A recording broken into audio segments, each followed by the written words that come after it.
Modal utama seorang animator adalah kemampuan untuk mengcapture momen ke dalam sebuah runtutan gambar sehingga gambar itu seolah-olah bergerak atau hidup. Sebagaimana definisi dari animasi yang berarti membuat seolah-olah menjadi hidup. Ada 12 prinsip dasar yang menjadikan animasi ini seolah-olah hidup yang dicetuskan oleh animator Disney, Ollie Johnson dan Frank Thomas. Apa saja 12 prinsip animasi itu? Simak video ini ya.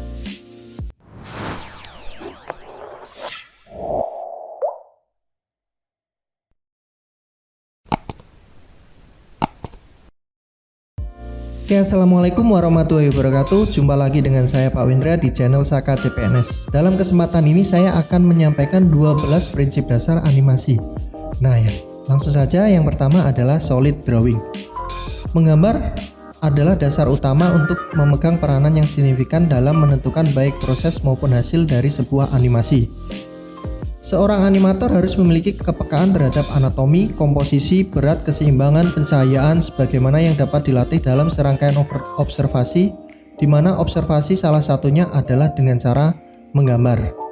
Meskipun kini peranan menggambar sketsa manual sudah dapat digantikan dengan komputer, tapi pemahaman dasar prinsip menggambar akan menghasilkan animasi yang lebih peka.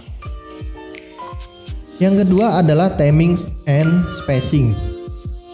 Waktu dan ruang. Grim Nightwick, seorang animator Disney, berkata animasi adalah tentang timing dan spacing. Timing adalah tentang menentukan waktu kapan sebuah gerakan harus dilakukan, sementara spacing tentang menentukan percepatan perlambatan dari bermacam-macam jenis gerak. Contoh timing adalah ketika kita berjalan, kita harus menentukan kapan waktunya kaki kanan diangkat, kemudian kaki kiri diangkat, kemudian pergerakan tangan, kapan kita akan menentukan gerakan tangan. Itu adalah contoh timing. Selanjutnya contoh spacing adalah kita menentukan kepadatan gambar animasi ketika bola, misalnya bola menghantam sebuah kaca. Tepat sebelum menghantam kaca, kemudian sesudahnya, atau misalnya ketika bola jatuh ke lantai. Spacing, pengaturan percepatan pada gambar akan mempengaruhi gerak bola, percepatan perlambatan sehingga membuat sebuah gerakan lebih realistis. Ini adalah namanya spacing. Yang ketiga adalah squeeze and stretch. Squeeze and stretch adalah upaya penambahan efek lentur plastik pada objek atau figur sehingga seolah-olah memuai atau menyusut sehingga memberikan efek gerak yang lebih hidup. Penerapan squeeze and stretch pada figur benda hidup, misalnya manusia, binatang, atau tumbuh-tumbuhan, akan memberikan enhancement sekaligus efek dinamis terhadap gerakan action tertentu. Sementara pada benda mati, misalnya gelas, kaca, botol dan sebagainya, penerapan squeeze and stretch akan memberikan benda mati tersebut tampak atau berlaku seperti benda hidup.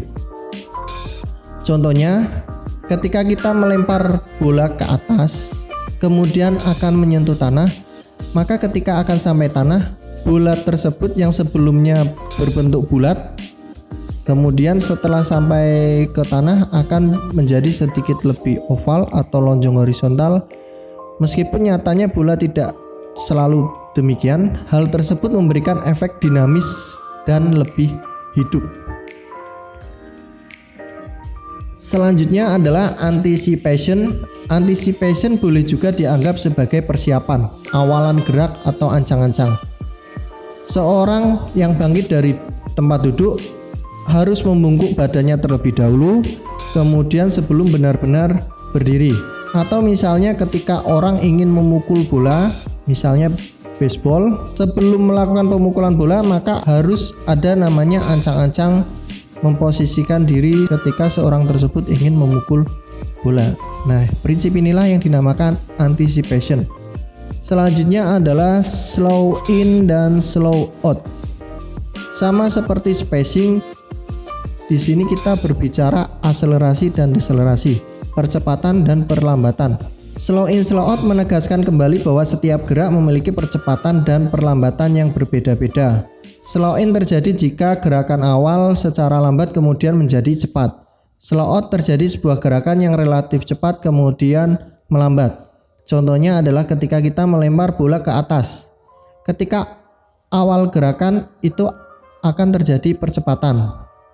Kemudian ketika bola sudah sampai di atas, maka akan terjadi perlambatan sebelum kemudian bola itu akan langsung jatuh ke tanah. Nah, inikah yang dinamakan prinsip dari slow in dan slow out. Selanjutnya adalah arcs atau kelengkungan. Dalam animasi, sistem pergerakan tubuh manusia, binatang atau makhluk hidup lainnya bergerak mengikuti pola yang disebut arcs. Hal ini memungkinkan sistem bergerak secara smooth dan lebih realistis karena pergerakan mereka mengikuti suatu pola yang berbentuk lengkung, termasuk lingkaran, elips, dan parabola. Pola gerakan seperti inilah yang tidak dimiliki oleh sistem pergerakan mekanik seperti robot yang cenderung patah-patah. Yang ketujuh adalah secondary action. Secondary action adalah gerakan tambahan yang dimaksudkan untuk memperkuat gerakan utama supaya sebuah animasi tampak lebih realistis. Secondary action tidak dimaksudkan untuk menjadi pusat perhatian, sehingga penggaburan atau mengalihkan perhatian gerakan utama memunculkan lebih berfungsi memberikan emphasis atau menguatkan gerakan dari gerakan utama. Contohnya, ketika seorang sedang berjalan, gerakan utama tentu melangkahkan kaki sebagaimana berjalan seharusnya. Tapi seorang animator bisa menambahkan secondary action untuk memperkuatkan kesan hidup pada animasinya. Misalnya sambil berjalan seorang figur karakter mengayunkan tangannya atau bersiul-siul. Gerakan mengayunkan tangan atau bersiul-siul inilah yang dinamakan secondary action atau gerak berjalan. Yang kedelapan adalah follow through and overlapping action.